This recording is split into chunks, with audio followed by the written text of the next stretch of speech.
2 Itu tahun lalu tempat syuting jualan situ. takjil di Ben Hill, wah paling Iya tahu terkenal tiap aku. tahun. Iya aku tahu kok.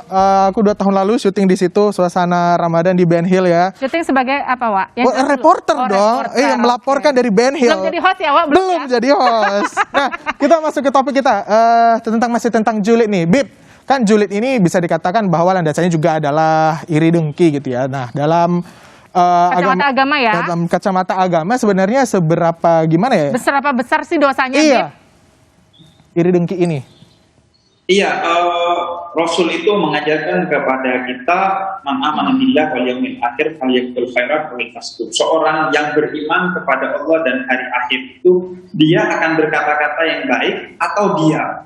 Nah, dalam hal ini diam itu berpahala karena ketika kita nggak punya stok untuk berkata-kata yang baik, maka diam itu memiliki pahala. Kenapa? Karena diam itu seperti yang disinggung oleh Mbak Alisa tadi muncul dari kontrol diri, kontrol terhadap nafsu kita. Dan siapa yang bisa mengontrol nafsunya, dia adalah jihadis paling utama kata Nabi. Dia yang telah berjihad besar, yaitu melawan hawa nafsu pada dirinya sendiri. Nah, menariknya Nabi katakan orang yang julid itu kemungkinan adalah orang yang tidak beriman kepada Allah. Artinya dia mungkin beriman kepada Allah, tapi tidak sadar akan keimanannya.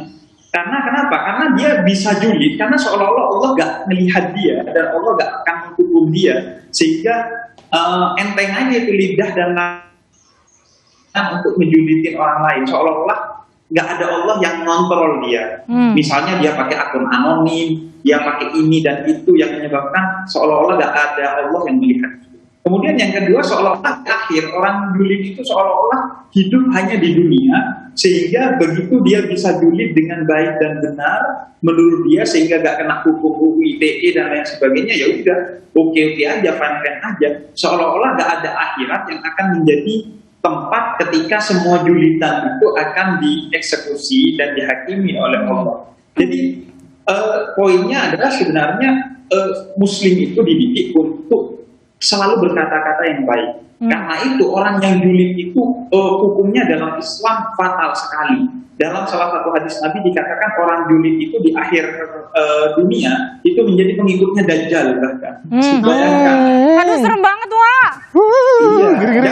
Dan juga kata Nabi Muhammad dalam salah satu hadis kursi, ibadah termulia itu adalah idkhalus surur fi qalbil ikhwan, memasukkan rasa bahagia ke hati orang lain melalui kata-kata yang baik.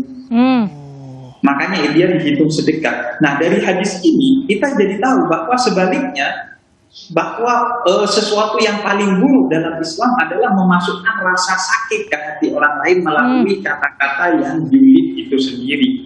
Karena itu Nabi Muhammad itu mengontrol diri untuk menghakimi orang lain. Bahkan Nabi itu pernah katakan, siapa yang ikut aku, man ata'ani dakhalal jannah, maka masuk surga. Wa man asani, siapa yang gak ikut aku, berarti dia gak ikut. Faqad aba, kata Nabi Muhammad. Padahal siapa yang gak ikut Nabi Muhammad itu masuk neraka, tapi kata neraka itu gak mau muncul dari lisan sucinya Nabi Muhammad, meskipun orang itu memang masuk neraka. Nah, ini yang dipertontonkan oleh Nabi. Orang yang jelas-jelas masuk neraka aja gak Nabi neraka-nerakain. Sekarang orang Islam ada sebagian yang orang yang gak pasti masuk neraka sudah di neraka-nerakain. Bahkan sesama Muslim dikafir-kafirkan. Jadi itu julid yang sangat buruk gitu. Julid yang bawa agama apalagi. Tuh, Wak. Tadi Hobinya. ingat kata Habib kalau misalnya mau ngomong, kalau kira-kira akan menyakiti orang lain, diam aja, Wak. Iya sih. Nah, sekarang ini penghakiman ada di manusia, Wak. Iya, Wak. Terus Ngeri, ya, kadang-kadang neraka tuh ada di mulut orang gitu ya, Wak ya. Makanya itu aku mending jadi netizen daripada jadi netizen. Ya, jangan sampai jadi netizen. Anda sekalian ini yang di studio jangan jadi netizen. Tapi ngomong kita punya nih Ada artikel ya, Wak. Kita mau tayangin dulu nih artikelnya soal julid tahara. Kita lihat dulu yuk. Apa tuh artikelnya? Nih, Set. netizen Indonesia antara julid, nyinyir, dan tudingan buzzer. Ini Mbak Uli nih yang bisa jawab nih. Mbak Uli, kenapa Mbak Uli? Udah nyaut aja, ya benar gimana Mbak Uli? Ya, memang sekarang setiap ada yang bertentangan tuh dianggap buzzer tuh gitu. Itu juga mungkin karena fenomena sosial media itu udah bisa digunakan untuk menghasilkan uang gitu. Sehingga orang juga nggak percaya apa yang kita sampaikan itu bahwa itu opini kita gitu. Jadi pasti nih ada yang bayarin atau ada yang sponsorin. Seperti itulah tudingan-tudingannya. Nah, kalau nyinyir, julid, ya itu udah seperti saya bilang tadi tuh kurangnya empati. Kenapa sih kita nggak bisa bahagia ketika orang bilang dia bahagia gitu kan? Kenapa kita memilih menuding dia palsu begitu kan? Itu ada aja, dan nanti tudingan itu dibikin pula di dalam status dia gitu, yang menimbulkan reaksi julid lagi dari orang lain. Jadi memang ya sudah berakar-akar menurut saya ya julid-julid nyinyir itu gitu. Oke. Ya, bikin status, dijulitin lagi, gitu aja terus. Oke, Mbak Alisa. Artinya gini dong, Mbak Alisa. Kalau kita nggak sepaham, kita nggak satu visi misi, nggak satu pemahaman, artinya kamu musuh aku bisa julitin kamu. Gitu nggak sih fenomenanya, Mbak Alisa? Betul, itu yang biasa disebut polarisasi ya. Jadi kubuku dengan kubumu, us versus them, itu kan sekarang terasa sekali. Dalam hal apapun deh gitu, kita ngomongin bubur aja, ada kubu bubur diaduk. Ada polarisasi. Kamu ikut yang mana begitu? Itu cuma buat kita kemudian jadi lebih mudah untuk kemudian menghakimi. Kata guru saya, ada 3 suara tuh di dalam diri kita yang itu bisa menjebak tuh. 1, voice of judgment, suara menghakimi. Itu yang pertama tuh paling dasar gitu ya. Itu menghakimi orang lain. Yang kedua, voice of cynicism, kita sinis. Tadi Mbak Uli menyebutkan, kok nggak seneng amat lihat orang bahagia, itu sinis tuh gitu ya, nggak bisa berempati. Dan yang ketiga, voice of fear, rasa takut, suara ketakutan aja di kepala kita tuh, ketakutan aja isinya gitu. Nah, takut nanti kalau begini, kalau begitu.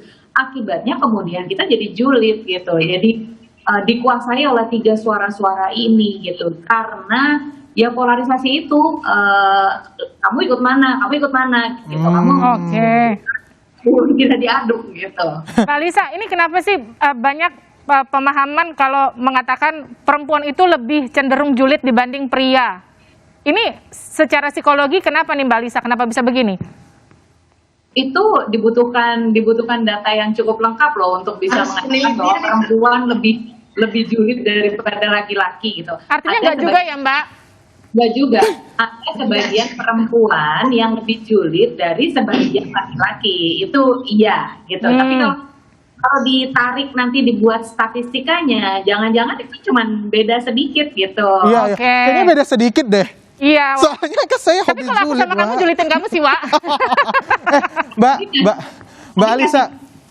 Kasih contohnya aja Pak Bang Adi Armando. Oh iya, betul. Nah, Mbak Alisa, berarti bisa dikatakan bahwa julid itu juga bisa timbul karena kita memiliki ibaratnya musuh yang sama ya? Iya. Itu seperti apa ya, istilahnya tuh reinforcing faktor gitu. Jadi kalau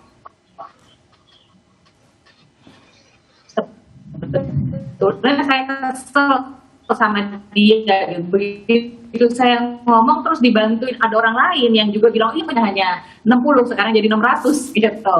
Sinergi tapi dengan cara yang buruk. Dan semakin besar kubunya, semakin polarisasinya juga semakin besar dan itu semakin kuat. Aku mau ke Habib nih, Bib bener nggak sih Bib, kecerdasan spiritual sama kecerdasan emosi ini bisa kemudian dimaksimalkan untuk mencegah diri dari tindakan-tindakan yang julid salah satunya? Ya betul sekali, menurut saya bahkan itu yang paling utama. Nabi itu katakan bahwa ada satu bagian tubuhmu yaitu hati yang kalau itu baik semua dari dirimu berpotensi baik juga, termasuk lisanmu dan jari jemarimu, yaitu hati itu. Dan hati itu adalah medan spiritual. Karena itu utamanya adalah bagaimana pengelolaan hati itu. Pengelolaan diri itu utamanya adalah pengelolaan hati. Karena itu Nabi itu menyebutnya orang yang berperang melawan hawa nafsu dalam hatinya itu adalah orang yang sedang berperang paling besar, melebihi peperangan besar yang pernah dilewati oleh seluruh umat manusia. Nah, karena itu kontrolnya ada pada hati kita.